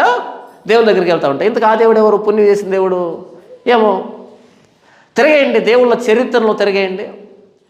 కల్పించినటువంటి దేవుని చరిత్రను తిరగేస్తే, కల్పించినటువంటి దేవుని చరిత్రను ఎక్కడ మంచితనం లేదు. ఒక విధంగా చెప్తే నేనే మంచివాడినేమో అనిపిస్తాను ఒక్కోసారి. ఎందుకని? నేను చేసే పాపాలు మూసి పెట్టుకొని దాచిపెట్టుకొని చేస్తున్నాను. కానీ ఆయన మాత్రం లోక కళ్యాణం అన్నాడు, సిగ్గు శరం లేకుండా. ఏం చేద్దాం అంటే దాని అర్థం ఏంటంటే, నేను భయపడుతున్న సమాజానికి, బయటపడితే ఏమవుతుందని. కానీ బహిరంగంగా ఇది లోక కళ్యాణం కోసం అని చెప్పినటువంటి దేవుళ్ళ చరిత్రలు, దేవతల చరిత్రలు మనం చూసాం కదా. తీర్పు పత్రికలో క్రేతు ద్వీపంలో జియస్ అనే దేవుడు, ఆయనకున్న గొప్పతనం ఏంటంటే 5 నిమిషాల్లో ఒక అమ్మాయిని వశపరుచుకుంటాడంట. సిగ్గు అనిపించాలి కొంచెం కూడా. ఇది దైవత్వమా? 5 నిమిషాల్లో ఒక అమ్మాయిని వశపరుచుకునేది దైవత్వమా? సిగ్గు లేకుండా ఇది లోక కళ్యాణం అని చెప్పుకున్నారు వాళ్ళు. ఇలాంటి విన్నప్పుడు అనిపిస్తుంది నేను చాలా మంచివాడిని అని. ప్రభువైన యేసుక్రీస్తు వారిని అంగీకరించడం అంటే ఉచితమైన నీతిని, ప్రభువైన యేసుక్రీస్తు వారిని అనుగ్రహించి ఉచితమైన నీతిని ఆశ్రయిస్తే మనకు ధైర్యం ఉంటుంది పరలోకానికి వెళ్ళడానికి. ఆ రోజు ఎర్ర సముద్రం దగ్గర దేవుడు అన్నాడు, మీరు ఊరకే నిలవబడి చూడండి. ఏం చేస్తారు? ఊరకే నిలవబడి యెహోవాను గురించి రక్షణ చూడండి. హిజ్కియా కాలంలో కష్టం వచ్చింది, యెహోయాకీం కాలంలో కష్టం వచ్చింది, సిద్కియా కాలంలో కష్టం వచ్చింది. దేవుడు ప్రార్థన చేస్తుంటే ఏం చెప్పుండేవాడు? ఊరకే నిలవబడు, ఎర్ర సముద్రాన్ని చీల్చిన వాడిని నీకు సహాయం చేస్తాను. హిజ్కియా ప్రార్థన చేశాడు. 185,000 మందిని యోధులను హతమార్చింది యెహోవా దూత వచ్చి. ఉచితమైన రక్షణ. ఎవరైతే తమ స్వనీతి కార్యాల మీద ఆధారపడతారో, ఏ మతమైనా సరే తప్పించుకో దేవుని ఉగ్రత నుండి. ఐగుప్తు సహాయం మీద ఆధారపడినటువంటి యూదులు ఏమయ్యారు? తప్పించుకున్నారా? 70 సంవత్సరాల చెర. ఆధారపడినటువంటి ఐగుప్తు 40 సంవత్సరాల చెర. ఆధారపడి యెహోవాను విసర్జించిన దానికి 30 సంవత్సరాల ఆఫరు, 70 సంవత్సరాల చెర. మీకు అర్థమైందా? ఏం పర్లే నేను సహాయం చేస్తానికి గప్పాలు చెప్పినటువంటి ఐగుప్తు 40 సంవత్సరాల చెరలో ఉంది. ఎందుకని? పాపం దానికి తెలియదు. యెహోవా మర్చిపోయారు, 10 తెగులు మర్చిపోయారు. కానీ ఇశ్రాయేల్ దేశం దాని మీదకి వెళ్ళి ఆధారపడింది కదా. ఆఫర్లో 30 కలిపాడు. 40 + 30 70. ఎందుకని? నీకు తెలుసు కదా, నీ చేతిలో ధర్మశాస్త్రం ఉంది కదా. ఎర్ర సముద్రాన్ని చీల్చి ఇటువైపు తీసుకొని వస్తే మరలా సిగ్గు శరం లేకుండా అటువైపుకి వెళ్ళి ఆ నైల్ నదిలో పండుకొని ఉన్న పెద్ద మొసలిని ఆశ్రయించి నాకు సహాయం చేయమంటావా? కాబట్టి ఆ మొసల్ని బయటకు లాగుతాను, దానికి 40 సంవత్సరాలు చెర. ఆ మొసలి దగ్గరికి వెళ్ళి మొర పెట్టుకున్న నీకు +30 70 సంవత్సరాలు చెర. ఎంత విడ్డూరంగా ఉంది కదా. ఐగుప్తుకి 40 సంవత్సరాలు చెర, ఇశ్రాయేలుకి 70 సంవత్సరాలు చెర. స్వనీతి కార్యాలు మనల్ని పరలోకానికి తీసుకొని వెళ్ళవు. ఇశ్రాయేలు ఐగుప్తును ఆశ్రయించి ఎంత సిగ్గుపడ్డారో, ఎవడైతే తన స్వనీతి కార్యాలను ఆధారం చేసుకునే మంచివాడిని అనే భ్రమలో బ్రతుకుతుంటారో, బైబిల్ చాలా స్పష్టంగా చెప్పింది, నీతిమంతులు లేడు ఒక్కడు లేడు. నీతిమంతులు లేడు ఒక్కడూ లేడు. ఎక్కడ లేడు? ఏ మతంలో లేడు. భూతకాలంలో లేడు, వర్తమాన కాలంలో లేడు, భవిష్యత్ కాలంలో ఉండడు. ఏ మతం ఏ ప్రాంతంలో ఎప్పుడూ నీతిమంతులు లేడు, ఒక్కడు కూడా లేడు. మరి నీతిమంతులు ఎలా అవుతాం? ఉచితమైన నీతి, ప్రభువైన యేసుక్రీస్తు వారు అనుగ్రహించే ఉచితమైన నీతి. ఐగుప్తు సహాయం వ్యర్థం, మనుషుల సహాయం వ్యర్థం. ఇది ఇశ్రాయేలు నుంచి మనం నేర్చుకోవాల్సిన పాఠం. ప్రభువైన యేసుక్రీస్తు దగ్గరికి వస్తే అపోస్తలుడైన పౌలు అంటున్నాడు, ధర్మశాస్త్ర మూలమైన నా నీతిని కాక ప్రభువైన యేసుక్రీస్తు వారు అనుగ్రహించే నీతి మీద ఆధారపడుతున్నాను. ఈరోజు ప్రపంచ మత వ్యవస్థ కొన్ని సిద్ధాంతాలు వ్రాసుకొని, కొన్ని నీతి నియమాలు వ్రాసుకొని, కొన్ని ధర్మాల గురించి వ్రాసుకొని వాటిని ఎంత నిష్ఠగా పాటిస్తున్నారో వచ్చిన ఉపయోగం ఏమీ లేదు అని బైబిల్ చెప్తూ ఉంది. మీరు సర్వలోకానికి వెళ్ళి సర్వసృష్టికి సువార్త ప్రకటించండి, నమ్మి బాప్తిసం పొందిన వారు రక్షింపబడతాడు, నమ్మని వానికి శిక్ష విధించబడుతుంది. ఉచితమైన నీతి ప్రభువైన యేసుక్రీస్తు వారు ప్రకటిస్తూ ఉన్నప్పుడు, ప్రపంచ వీధుల్లో ప్రకటించబడుతూ ఉన్నప్పుడు, ఈ ప్రభువైన యేసుక్రీస్తు అనుగ్రహించే ఉచితమైన నీతి వదిలిపెట్టేసి స్వనీతి మీద ఆధారపడితే నిత్య నాశనం. చూడండి, రోమీయులకు రాసిన పత్రిక 3వ అధ్యాయము 23 నుంచి, ఏ భేదమును లేదు, అందరూ పాపము చేసి దేవుడు అనుగ్రహించే మహిమను పొందలేకపోతున్నారు. కాబట్టి నమ్మువారు ఆయన కృప చేతనే క్రీస్తు యేసునందుల విమోచనము ద్వారా ఉచితముగా నీతిమంతులని తీర్చబడుతున్నారు. ఉచితమైన నీతి. చూడండి, రోమీయులకు రాసిన పత్రిక 10వ అధ్యాయం 1వ వచనం నుంచి, సహోదరులారా, ఇశ్రాయేలీయుల రక్షణ పొందవలనని నా హృదయాభిలాషయు వారి విషయమైన దేవునికి చే ప్రార్థనయు అయి ఉన్నవి. అంటే ఇశ్రాయేలు రక్షణ పొందాలని ప్రార్థన చేస్తున్నాడు ఆయన. ఎందుకు వాళ్ళ కోసం ప్రార్థన చేస్తున్నాడు? 2వ వచనం, వారు దేవుని యందు ఆసక్తి గలవారని వారిని గురించి సాక్ష్యం ఇచ్చుతున్నాను, అయినను వారి ఆసక్తి జ్ఞానానుసారమైనది కాదు. ఎలయనగా వారు దేవుని నీతిని ఎరుగక తమ స్వనీతిని స్థాపింపబూనుకొనుచు దేవుని నీతికి లోబడడం లేదు.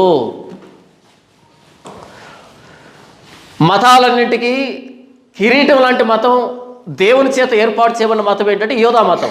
అలాంటి యోధా మతం స్వనీతి కార్యాలను ఆధారం చేసుకొని దేవుని నీతికి లోబడటం లేదని బాధపడుతున్నాడు అపోస్తలుడైన పౌలు. మరి దేవుని చేత కాకుండా మానవుల చేత ఏర్పాటు చేయబడిన మతాల పరిస్థితి ఏంటి? మరి కష్టం. ప్రభువైన యేసుక్రీస్తు సువార్త మన వీధుల్లో ప్రకటించబడుతుందంటే దేవుని నీతి ప్రకటించబడుతుంది. మీరు ఎప్పటికీ నీతిమంతులు కాలేరు. మీ స్వనీతి కార్యాలు ఎప్పటికీ మిమ్మల్ని నీతిమంతులుగా చేయకపోగా మిమ్మల్ని గర్విష్ఠులుగా చేస్తాయి. మన భారతదేశంలో కులాలు ఉన్నాయి కదా, భారతదేశంలో కులాలు ఉన్నాయి. పెద్ద కులం వాళ్ళు ఉంటారు భారతదేశంలో. ఎవరు ఆ పెద్ద కులం? ఆ పెద్ద కులం వాళ్ళు ఒకసారి చూడండి, మిగతా కులస్తున్న అలా తగలనివ్వరు. తగలనిస్తారా? ఈ మధ్య ఒక ఆయన నన్ను ఇంటర్వ్యూ చేశాడు హైదరాబాద్లో. ఇంటర్వ్యూ చేసి ఆయన చెబుతున్నాడు, అంటే మధ్యలో మాటల్లో చెప్తున్నాడు ఏమనంటే, నాకంటే ముందు ఇంకో స్వామీజీ దగ్గరికి ఇంటర్వ్యూకి వెళ్ళాడంట. స్వామీజీ దగ్గరికి ఆయన ఆశ్రమానికి వెళ్ళాడంట. ఆశ్రమానికి వెళ్ళినప్పుడు ఆ స్వామీజీ కొంచెం దూరంగా కూర్చోబెట్టారంట ఈయన్ని, ఇంటర్వ్యూ చేశాయని. ఎందుకని? ఇంటర్వ్యూ చేసే ఆయన ఎవరు? తక్కువ కులం, చాలా పెద్దోడు కానీ తక్కువ కులం. ఆ స్వామీజీకి దూరంగా కూర్చోబెట్టారు. ఈయన ఇంటర్వ్యూలో ప్రశ్న అడిగాడు, స్వామీజీ మీరు ఇప్పుడు బ్రతికున్నారు కాబట్టి నన్ను దూరంగా కూర్చోబెట్టారు కదా, రేపు మీరు మరణించిన తర్వాత ఏ కులం వాళ్ళు మిమ్మల్ని మోయాలి అన్నాడంట. అంతే కదా, బ్రతికున్నప్పుడు దూరంగా కూర్చో అంటూ మైలు పడతాం ఏదో అన్నాడు. ఈయన అడిగాడు, చనిపోయినప్పుడు ఏ కులం వాళ్ళు మోస్తారు స్వామీజీ అని అడిగాడు. ఎందుకంటే పెద్ద కులం వాళ్ళు మోయరు కదా. చనిపోయినప్పుడు ఏ కులం మోయాలి? ప్రత్యేకంగా కులం ఉంటుంది మోసేదానికి. ఈ కాటికాడు పనులన్నీ చేసేదానికి ఒక కులం ఉంటుంది కదా. చనిపోయినప్పుడు వచ్చి కడగడం, మరి అప్పుడు అంటూ ముట్టు కావా ఏమో. మొత్తానికి ఆయన ప్రశ్న అడగానే వెంటనే ఆయన చిరురెత్తుకొచ్చి ఆ మైకు టపిమని పీకి ఆయన ముఖాన్ని విసిరేసి యూ గెట్ అవుట్ అన్నాడంట. అంతే, ఆ కెమెరా అన్నీ తీసుకొని వచ్చేసాడు. ఆ ఫూటేజ్ ఇవ్వలే, వాళ్ళ పర్మిషన్ అక్కడంతా డిలీట్ చేసినాక వదిలిపెట్టలేదంట. ఎందుకని? మా స్వామీజీని ఇంత మాట అంటావా? ఏమన్నాడు ఆయన? మీరు చనిపోయినప్పుడు ఏ కులం వాళ్ళు మోయాలి, ఇందులో తప్పేంటి పూతేంటి? దానికి సమాధానం లేక ఈ చావంతా. సమాధానం ఉంటే చెప్పుండు. సమాధానం లేక ఆ ఫుటేజ్ అంతా డిలీట్ చేసి ఆ మైకు పడేసి గెట్ అవుట్ అని చెప్పేసి హంగామా చేశాడంట. ఆయన వాపోతున్నాడు నా దగ్గర, ఇది ఆయన బతుకు అని. నేనేం చెప్తున్నాను, ఇంతకీ ఏవో కొన్ని పద్ధతులను ఆశ్రయించి మేము మంచోళ్ళమనే స్వనీతి కార్యాలు చేస్తే చచ్చిన తర్వాత నిత్యనాశనం. మానవుడు అడిగిన ఒక ప్రశ్నకి సమాధానం లేక మైకి విసురు కొట్టావే, మరి చచ్చిన తర్వాత దేవునికి ఏ సమాధానం చెప్దామని? మనుషులు నమ్మొచ్చు ఈయన పరిశుద్ధుడని, నిజానికి నీకు తెలుసు కదా. తెలిసేదంటే ఎవడైతే పరిశుద్ధమైన మాట చెప్తాడో పెద్ద పాపి ఆడే ఉంటాడు. నిజం. పరిశుద్ధులుగా కనబరుచుకుంటూ రేపు దేవుని దగ్గరికి ఏ ముఖం పెట్టుకుని వెళ్ళాలని ప్రభు అయిన యేసుక్రీస్తులో ఉచితమైన నీతి.